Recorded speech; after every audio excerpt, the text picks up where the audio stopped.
Thank you so much. And as we mentioned at the top of our show, the combination of heavy rain and the loss of turbine 4 is why we saw flooding Saturday. Councilman Joe Giarrusso is now calling for the city to call out the catch basins or to clean out those catch basins so water can flow from the streets. Eleanor Tabone joining us now live. She spoke with some residents who says the floodwaters reached his house's front steps.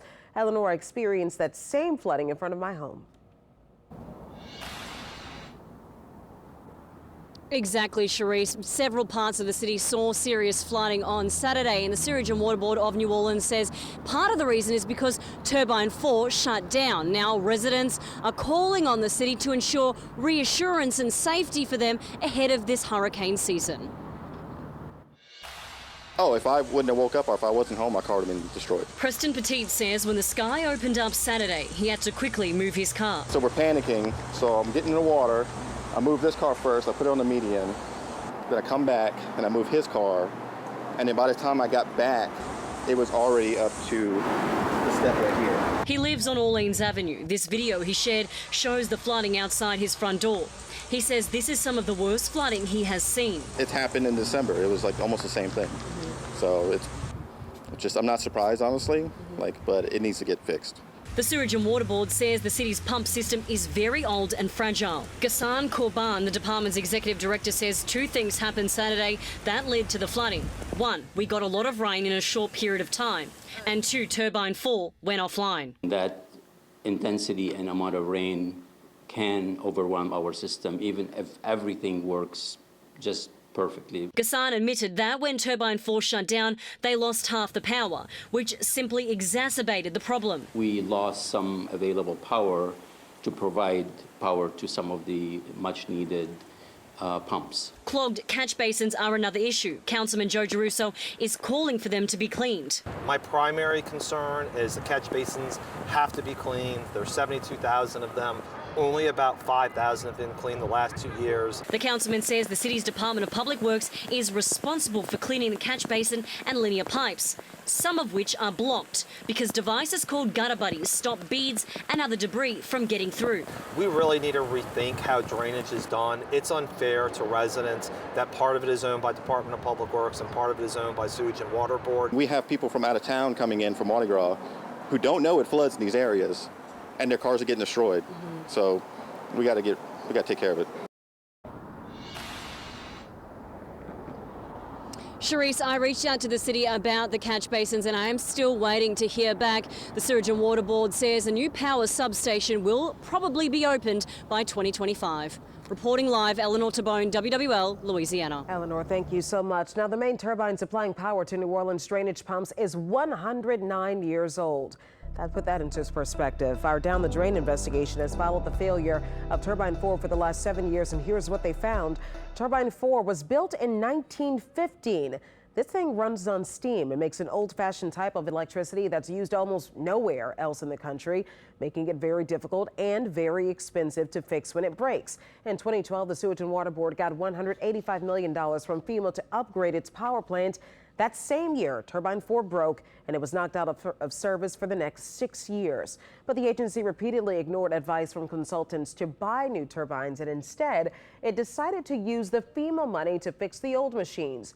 Now to spend more than $50 million and counting on repairs to turbine 4. Documents show it could have bought 4 brand new turbines for half that cost. Now, problems with the city's aging and really unreliable power generating turbines are now well known.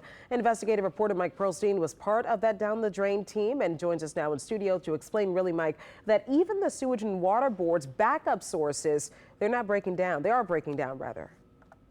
Breaking down is right, Cherise. Now, back in 2018, the agency bought 5 backup generators known as EMDs. But going into the storm Saturday, only 3 of those 5 generators were working. Ghassan Korban explained today that not only were those machines refurbished when they were brought in, but they're also subject to failure. The agency is unlikely to fix them now when they break down. We've been managing those since we installed them.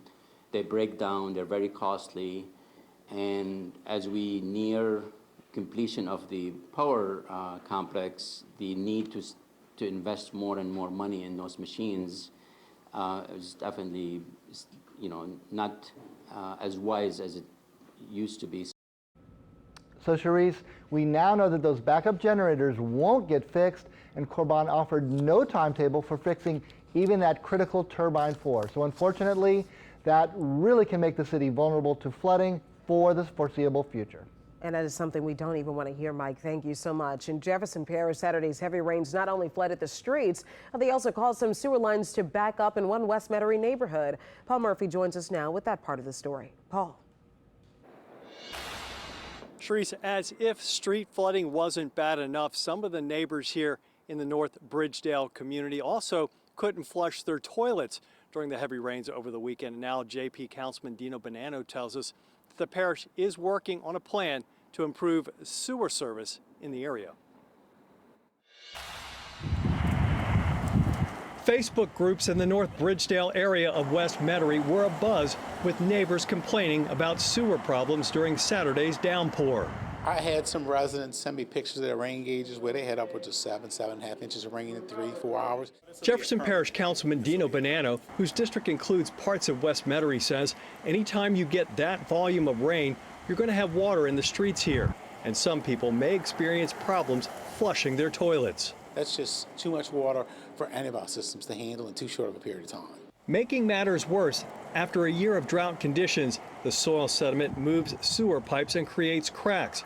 When rainwater gets into those cracks, it can overwhelm the sewer system.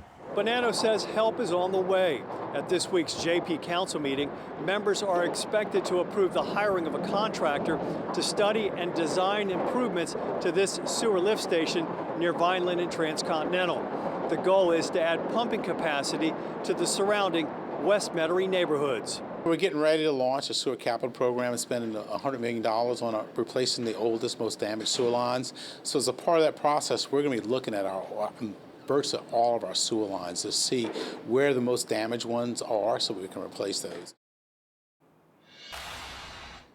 And Bonanno says he's not aware any of the sewer backups actually made it into someone's home, but he's asking if anyone did have a problem to please call his district office so he can report it to the parish.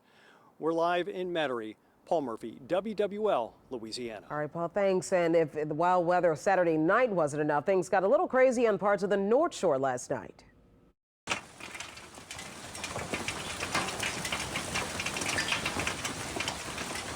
WWL Louisiana viewer Donald Gore shared this video of hail coming down in his backyard near southeastern and Hammond. WWL meteorologist Alexandra Cranford reported Tangipahoa saw the largest hail, but the National Weather Service also took reports from Mandeville, Eden Isle, and in St. Tammany Parish. Most of that hail was pea to dime size.